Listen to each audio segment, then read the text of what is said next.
दायरा है उसको और बढ़ाया जाए। एंड सेकेंडली जो एग्रो इकोलॉजिकल फार्मिंग सिस्टम्स हैं जिसकी तरफ दुनिया अब बढ़ रही है, उसकी तरफ भारत का योगदान क्या हो, उसके लिए एक एलोकेट करना ज़रूरी है, एक सिग्निफिकेंट प्रोपोर्शन, क्योंकि अब देखा जा रहा है कि क्लाइमेट रेज़िलिएंट एग्रीकल्चर की तरफ दुनिया भर में झुकाव है और ज़रूरत भी है।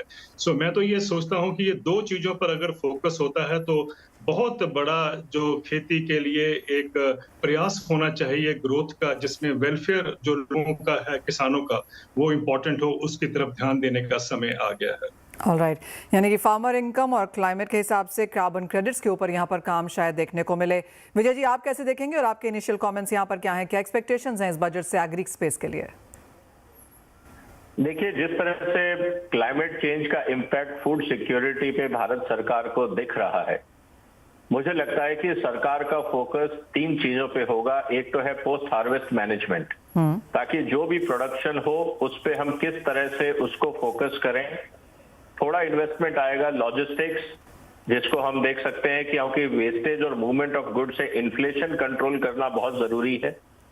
तीसरा, इनकम, किसानों की इनकम बढ़ाने के लिए जो एग्रीकल्चर बाई प्रोडक्ट्स हैं उसकी वैल्यूएशन क्रिएट करने की जरूरत है। तो मेरा रिक्वेस्ट है भारत सरकार से एक proper feed and fodder policy लेके आए, ताकि जो एग्रीकल्चर बाई प्रोडक्ट्स और सो कॉल्ड एग्रीकल्चर वेस्ट है जो ह्यूमन कंजम्पशन में नहीं आता है, वो लाइव स्टॉक सेक्टर में proper feed and fodder policy के माध्यम से उसमें इन्वेस्टमेंट्स आए और वहां पे जो एक्टिविटीज हो रही हैं उसकी हम वैल्यूएशन क्रिएट कर सकें।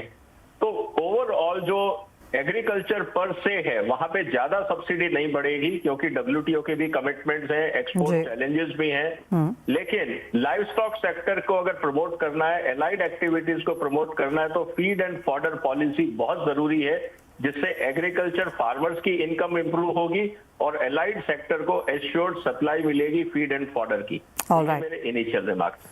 Alright, so post harvest, logistics और फार्मर इनकम के लिहाज से and feed and fodder policy की एक एक्सपेक्टेशन ऑफ कोर्स इस बजट से यहाँ पर है। जो दूसरा इंपॉर्टेंट मुद्दा यहाँ पर है वो ऑफ कोर्स यहाँ पर टेक्नोलॉजी और जो इलेक्ट्रॉनिक ट्रांजैक्शंस है उसको लेकर भी है। सिराजी, एग्री टेक के हिसाब से देखें, जो भी नए यहाँ पर हमने स्टार्टअप्स आते हुए देखे हैं, सभी की तवज्जो यहाँ पर जो पुश है वो टेक्नोलॉजी और इलेक्ट्रॉनिक ट्रांजैक्शंस की तरफ है। यहाँ पर क्या कुछ एक्सपेक्टेशन है?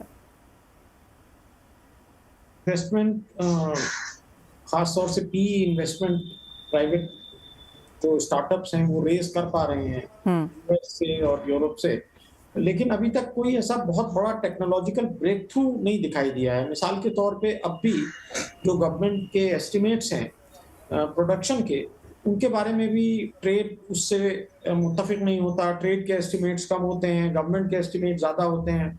इसी तरीके से प्राइसेस को ले लीजिए, आज भी प्राइसेस का सबसे बड़ा source of information egg market है। सारा कुछ इन्वेस्टमेंट स्टार्टअप्स ने किया है, उन्होंने बहुत बड़े तादाद में डॉलर्स में फंडिंग रेज करी है, लेकिन वो अभी स्केल पे नहीं आया है।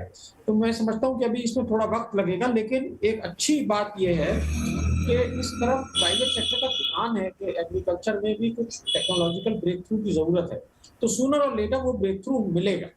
देवेंद्र जी, आप क्या देखते हैं? क्योंकि हमने ड्रोन्स पॉलिसी आते हुए देखी, टेक्नोलॉजी की बड़ी बड़ी यहाँ पर बातें होती हुई नजर आई हैं, और चाहे वो ड्रिप इरिगेशन है या फिर अवेयरनेस है, फॉरवर्ड लुकिंग जो स्टेटमेंट्स हैं, वो बातें हमने काफ़ी सारी आते हुए देखी हैं, लेकिन क्या इस बजट में वो एलोकेशंस आएंगे?